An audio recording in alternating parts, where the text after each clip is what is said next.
We kindly invite next speaker Chandra mohan. Once again, thank you, the organizers. Excellent talk, Laureate sir. He has made my job easy. If you apply pressure, water will come out, temperature will come down, but the pressure will go up. For all these, answer is only one thing: there should be continuous flow. As he has shown, the person walking on high temperature, he is keeping very short contact time. So the laser which raises the temperature, the pressure which is raised, both will decrease if you allow the water to come out. For that, two things. If you are using non-fans sheath, PUJ should be distensible and accommodable for the water. If PUJ narrowing is there, don't do RIRS. Try to think alternative. If PUJ has stricture, however the ureter good it is below, no use. Same thing if fans is used, if you go into the PCS, it has an advantage. Majority of the studies are done on porcine models and in China, some of the models. Fortunately, Biorad scope, which even Uzbekistan is also using, they came up with pressure monitoring scope. They have given to me. I used 10 to 15 cases. In this semi-live video, which I have been asked to present, I am showing the pressures, how they will be when you keep in the access sheet, when you go into upper ureter, when you go cross PUJ, when you go into calyx, when you go into lower calyx, when you come out, when you use laser, when you come out into the ureter, all the things on the left top corner. You please watch in this surgery. It's a small stone. I went in with a normal sheath. After 10 minutes, I changed it to fan sheath. You can see the difference. It's only video of 10 minutes. My trial is 15 minutes. I will be able to finish. So if you use suction more, the pressure will go down to 3-0. At that pressure, if you suck the fragments, if you come into the ureter, even in access sheath, temperature will raise a lot in the ureter. So we have to keep this in mind. This is the scope which is given for me, which is 8 French. It's not 7.5, slightly bigger. If you have 3 French difference, when you use this connector will aid in the pressure monitoring. If your scope has 3 French difference, excellent flow will be there. That's why I am passing through the sheet. I checked it. This is the, again I check, it should go freely. So all the sheets I check, it's going freely. There are different sizes available now. Now first thing I do is pass a normal sheet and then pass the flexible scope. See, normal sheet I am passing, there is nothing new in this. Now I am taking the flexible scope. You can see the connector, the technician connecting the monitor to the same thing. Now on the left corner you can see the pressure as well as temperature. And when you are flushing, when you go inside, you observe carefully 25, 26, then 20, then 34, then 63, 70, 74 before the water comes out. That short period is the dangerous period. Water column has to establish weight. That's what, and the person who is flushing is seeing. See this column. This column is very, very important. Then the see pressure falling down 30, 37, 36, 35, and he is not flushing more. So in first 5 minutes of RIRS, wait, don't start the case. Then this logistics will help. If you start flushing from minute, pressures will go 200, 150.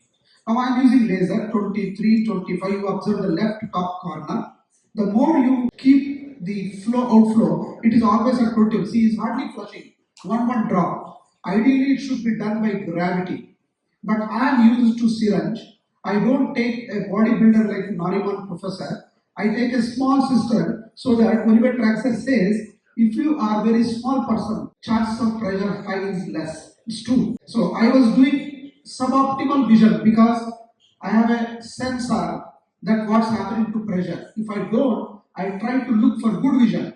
If you go for good vision, it is not good. Now I changed to fans.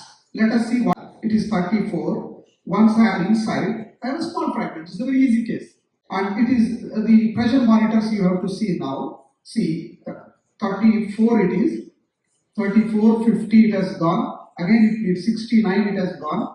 When I applied pressure, suction, it came 42, 40. Now you observe 23, 22, 21, and now I am keeping close. Now it is sucking. See, it's 3.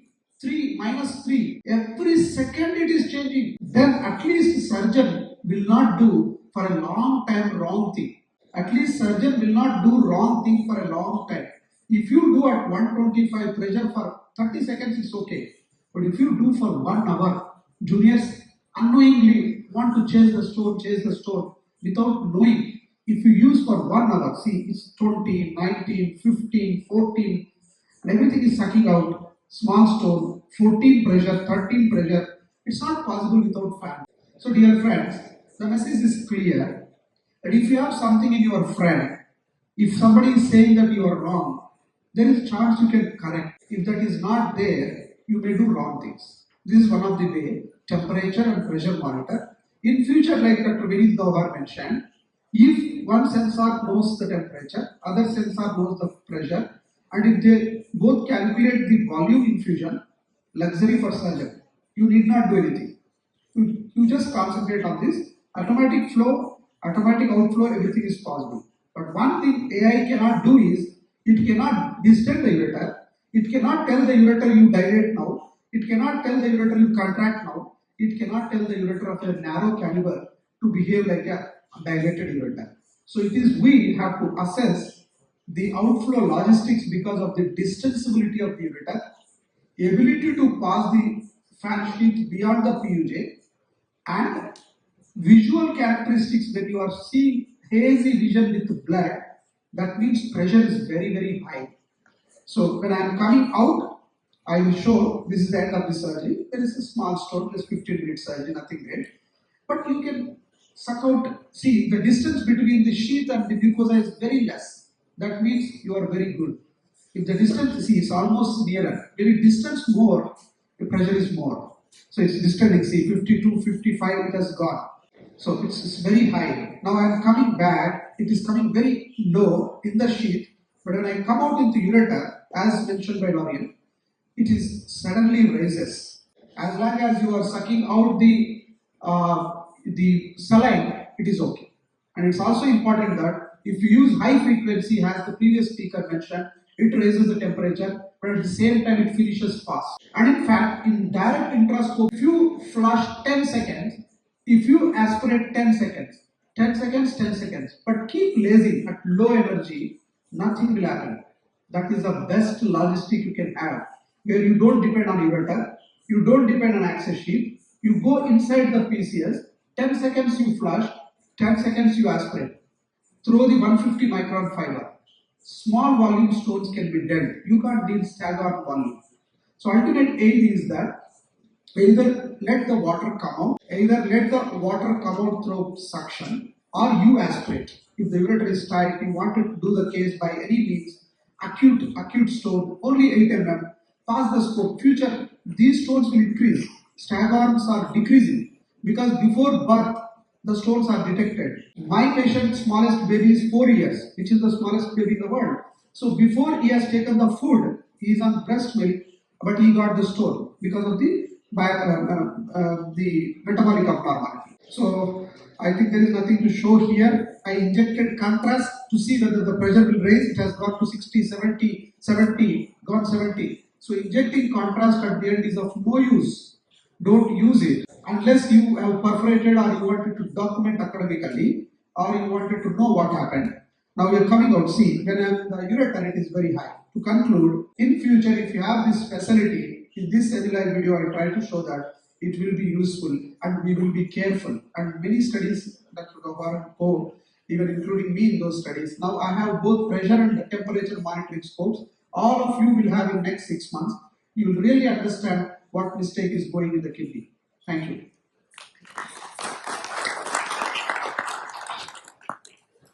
Questions from the audience, please. A second year residency, resident from Center of Urology. Question related to the thermal injury during RIRS. Does it depend on the temperature of the irrigation saline on the thermal temperature? Yeah, it's a good question. Honestly, the studies have said that if you use cold saline, it has no difference. People have tried, but it does not make difference, and it's not good also. And one more important, to pulverize the stone, at the end of laser fiber, 60 to 100 degrees Celsius will be there to make the stone pulverized with bubbles. It's like boiling at the tip of this thing. Whether you use cold water or hot water, ultimately you have to raise the temperature to 60 to 100 degrees centigrade. So temperature anyway will rise. Dr. Vinny is over about that. I wanted you to comment on that. In fact, we want to listen from you. Just one brief comment with permission of chair. No, I think, Chandra, what you said is absolutely right. There is no difference between using cold saline. Okay, if you take it one step further, for the lack of time, what is cold saline? Are you talking about temperatures at 0 degrees? Are you talking temperatures -5, -10? Thank you so much. Thank you very much. Thank you very much. Very, very good and informative talk. We have to go ahead.